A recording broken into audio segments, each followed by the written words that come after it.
This is Mike Roth. Thanks for listening to this bonus episode of Open Forum in the Villages. We're going to continue our conversation with new material with Frank Lancone. So let's take it away. Frank, earlier you mentioned that you have a family website. Could you tell our listeners about what the organization is of the family website, your perspective? It's something that is not that hard to do, and it's something I think a lot of people should consider. When we were going on this trip, we wanted a place to be able to communicate with our friends and family. But we didn't think it was the best thing to put on Facebook that we were going to be gone for 3 months. It's sort of like a kick me sign or a come rob me sign. Yes. And even if you try to limit the number of people, it's just not a good thing because you don't know how stuff is getting posted.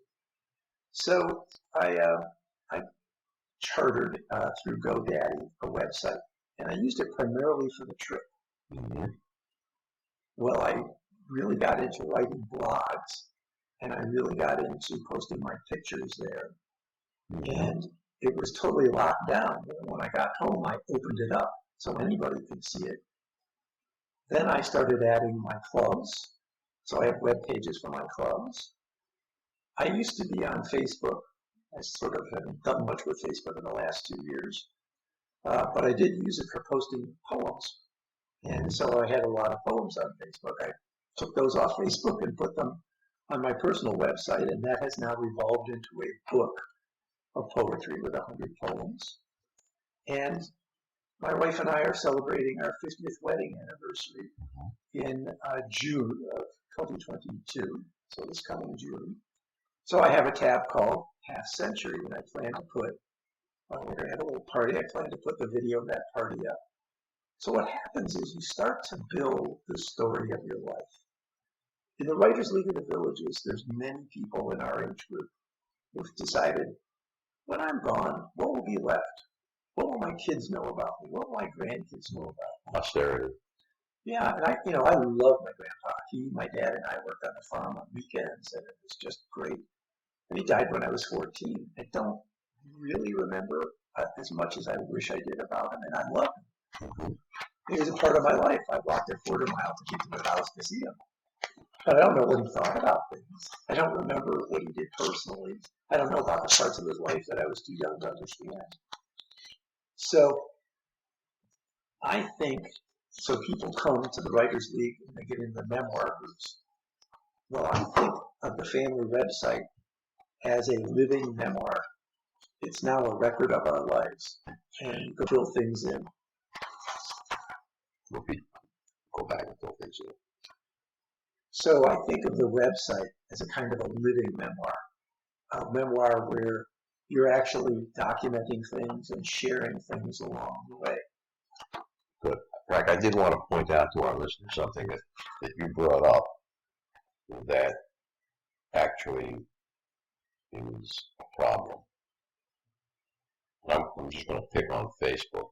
You said you deleted some content from Facebook. In fact, you may have deleted it from the current version of Facebook today or whatever the day was that you did that. But Frank, did you know there's a website, a series of websites called History of the Web? No. Yes. There are sites that track websites, and you can turn the clock back in history, and you can see a website from 2001, let's say. Everything that was available on the web on that particular day. So now we're into a new topic, Mike, and that is, in this world, who are you? Because in the world our grandparents grew up, you were always you. If you were an author, you wrote a book. Right. Maybe you had an essay that you wrote or some little scrap that you sent. Maybe you kept cards from family. But today, you are the you that's physical and the you that has every electronic signature you've ever made. I find it interesting to get online and find they know every address I've ever been at. Yes, our personal information has transcended, going beyond the real web to the black web, to being sold and resold. And Now you can't do anything about that. Now that's the negative. I'm going to emphasize the Mike Roth positive. The positive is that if you want to go back and see what the history was, you can actually turn back the clock. People can change their websites. I think there's another positive. Hmm. For the first time, you get some say over your publicity, if you will. Mm-hmm. In other words, all lives have challenges. Mm-hmm. All lives have rewarding and wonderful things. So you get to show those pictures of your grandkids. You get to talk about what you learned from a cross-country trip. Mm-hmm. You get to post a love poem to your wife. And having it on your own website, to a great degree, you can control who sees it. Yes. That's interesting. I'm writing love poems to my wife on the eve of our 50th anniversary. Mm-hmm. I'm wondering when my grandkids get to be in their 50s if they'll wonder, gee, I wonder what Grandpa would do.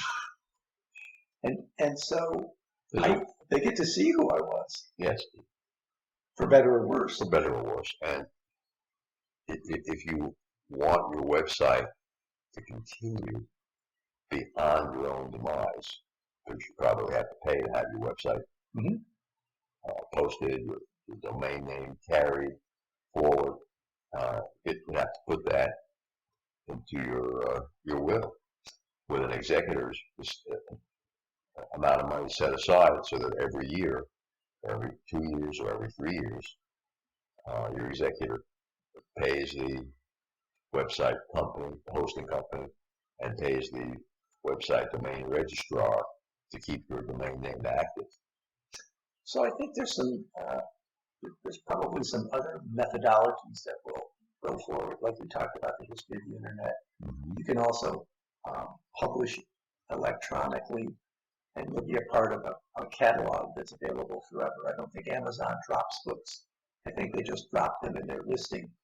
So once you're published on Amazon, those books are probably always in their electronic files.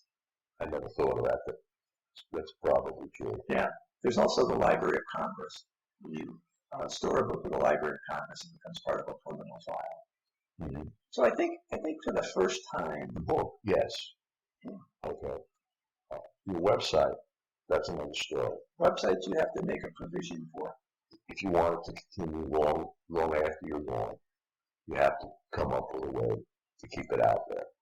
And you have to make a decision whether you want it to be publicly accessible or accessible by a limited group of people, which is something new in our society.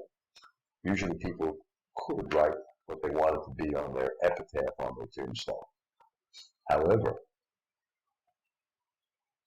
now we have a scenario where I have a friend, Ed, who died about 10 years ago. And Ed's still listed on Facebook.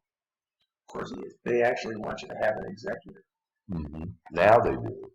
Originally, they didn't. Ed died before that requirement. and I don't know whether it's his mom or someone else that has kept Ed's information alive. That's something that I think in our later years we really need to address. So you're opening up a very interesting topic of discussion. There was a person by the name of William Gibson, very, very popular science fiction writer. About 20 years ago or more, this would be in the early to mid-90s, he started putting out books. It was just when the internet was coming in. Books like The Mona Lisa Overdrive. And what he did as a science fiction writer was he jumped into the future and conceptualized a world in which people had an online life after their physical life. Mm-hmm. And so he thought all about the implications of that, what it was like, what the person was trying to do. And so They existed on the internet after their physical life had gone away. Now, sound like anything to you? Does it by any chance sound like the metaverse that the founder of Facebook has talked about? Yes, it really is. I'm going to call it the beginning of another chapter. And with artificial intelligence, they can add more and more. Yeah, and what's interesting about that is, so in the Zoom world, right, we all Zoomed for 2 years. Mm-hmm. Now, suppose that instead of Zoom, we were in the metaverse, and you decided, I don't really want to have my picture up there. I want to have my avatar up there. I'm going to have a picture of a gorilla up there. I'm the big gorilla in this meeting, and I'm going to have a picture of a gorilla up there. And that's going to be me. So this whole thing of who am I? Who am I? Where am I? And how am I to live to be happy? And, I'm living now physically. How do I live on in terms of my digital presence afterwards? I think we all did too many Zooms. And, I created a whole library of backgrounds beyond the standard ones that they offer.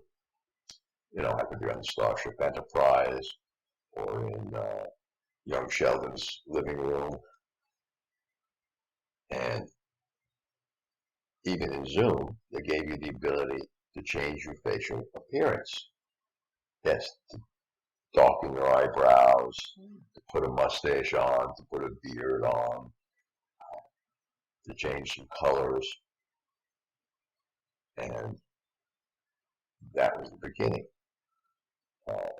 Zoom also had the ability to put on hats. I remember that. I have a picture of me with a turkey hat on. Well, in our improvisational theater club, we have a great routine that's tremendously funny called Questions with Hats. And in improv, the players are instructed never to ask questions of another player on stage because that puts pressure on the other player and doesn't make them look good. But in the hat scene, they have to ask questions about the character represented by the hat that they're wearing or the hat that the other player is wearing. Well, we do public performances, large stage shows. Next one is October 28th. And we do club performances. Well, for one of the smaller venues, we bought a cymbal. So we could do, when you hit the snare drum and then hit the cymbal, a rim shot. And the club owns a cymbal. And so we were doing the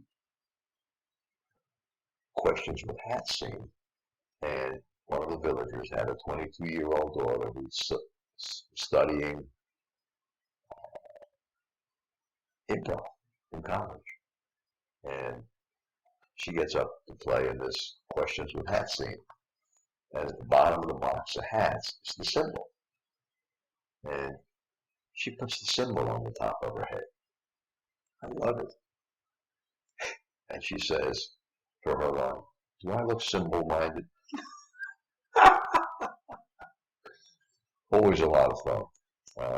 Improv meets on Monday evenings from 6:30 to 8:30 at Roth, the first floor Mondays of the month. And if you're interested, go out to the web and look at thevillagesimprov.com, and you get the whole picture of what Roth does. So let's go back to your discussion on Zoom for a second. In January of 2020, the villages pretty much closed off the rec centers. And there are 5 or 6 discussion clubs: the Philosophy Club, the Free Thinkers Club, the Humanist Club, Civil Discourse Central, Civil Discourse South, Science and Technology. There's more, but it's a very rich mix of people who like to put together informative TED-type talks, deliver those, and then getting into meaningful discussion with the audience. And people find that very rewarding. I would compare it to the old Royal Society talks in Britain, where somebody would write a scholarly paper and deliver it just to provoke discussion and try to add to understanding. Well, all these clubs face the same thing. We're now isolated. We can't be face to face. What do? I believe it was the Free Thinkers or the Humanists, maybe the Humanists was the first club to start with Zoom, trying to do some Zoom broadcasts and make that available. Our club, Civil Discourse Central and Civil Discourse South, we were not the first, but we were probably within the first 3 clubs to do that. And we saved the clubs. Yeah. To a large extent, we also saved our members. We had a license that topped out at 100 people in the first couple of months. We would get close to 100 people on a Zoom. Mm-hmm. But over time, people got zoomed out. Absolutely. They got zoomed out. Now, especially on those bigger meetings. Yes. Well, the Village Improv Club, during the times that rec centers were closed down for about 18 months, we had all of our meetings online, which turned out to be exceptionally positive. They were good meetings, but they also allowed the villagers who were snowbirds to participate, right? Which is difficult if the meeting is live. So we learned a couple of things out of that. First, we pushed Zoom, I won't say to its limits, but we exploited everything we could out of it. So we would have, let's say on an average day, 70 people online in the first half of that year. We would have the presentation, and we would do a poll, an electronic poll, so people could participate. Mm-hmm. Then we would use the breakout feature to break them into small groups where they could talk. Mm-hmm. Then we would bring them back, and then we would use the raise your hand feature for people to ask questions back and forth. So we tried to duplicate a lot of the two-way dialogue that you would get in a face-to-face session. We're pretty successful with that, and people appreciated that during that period of time when they didn't feel they could actually get out of their house. The reason that we have both the Civil Discourse Central and the Civil Discourse South is that pre-pandemic, if you were to go back about 5 years ago, when you came to a Civil Discourse Club meeting at Colony, Okay. there'd be 110 seats and 170 people in line. Mm-hmm. And people would wait. You couldn't get in. It was very frustrating. So we have a similar situation up at Savannah. We're repeating the same talks up at Savannah. Yeah. That's led to us saying, you know what, we need to get a club down south. And so the Southern clubs are different. But when we approached John Rohan, we went with a technology vision that said, here's what the future looks like. You're in that room, but you're using some sort of software to broadcast off-site too.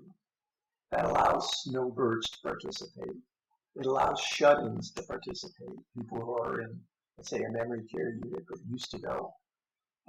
It allows somebody who's visually impaired to watch it on their phone so they can blow it up to the size they want. It allows us to take those sessions and create a knowledge repository. Most of the clubs have abandoned Zoom broadcasts now. Mm-hmm. But so the Civil Discourse South, I've continued them. It's a lot of work to do a simultaneous Zoom broadcast, but it allows me to take the session. And on my website, I have a repository of past talks. Mm-hmm. So we're building a very rich knowledge base. So you can be anywhere in the country at any time and see a talk. So if you have live people in the room, how many people do you have in the room? We're rebuilding the club because I was gone 3 months. So we'll get like between 15 and 25, depending on the So you have the computer camera pointed at the people in the room? Nope, pointed at the speaker. Pointed at the speaker. And the slides are being shown. So at the same time, we might have anywhere between 20 and 35 online people. So a talk could be, let's say, 25 to 30, or it could be 50 people combined in the room and simultaneous views. Mhm. Then it's on the website and you'll get subsequent views. That's an interesting idea. I've toyed with that, and Ben's Club, Mercedes-Benz Club here in the Villages, for board of directors meetings when I didn't do that, I wasn't going to have a quorum. And it had worked to some degree, but I found it to be less than perfect. We go a different way. It depends on what the intellectual content is. Suppose Mercedes-Benz sent an engineer to speak to the Well, club. that would be a speaker, and it's easier. Yeah. When you have Well, it's six, the intellectual content is it somebody would actually tune in to say, boy, if this guy's going to tell us what the new engine's going to be like, I want to hear that. mm-hmm. Not so much for a board meeting. Although, if you were deciding something important, they might. Yeah, we did. We got more people to come to the meeting during the periods that we were doing it. But in terms of saving the results beyond taking the minutes out of what happened. Remember, our next episode will air live next Friday at 9 a.m., or I should say pre-recorded, but that's when it's going to be released. Should you want to become a sponsor of the show, contact me at mike@rothvoice.com. If you know someone that you think should be on the show, contact me via the same email address. And I want to thank everyone for listening to the show. The content of the show is copyright by Roth Voice, all rights reserved.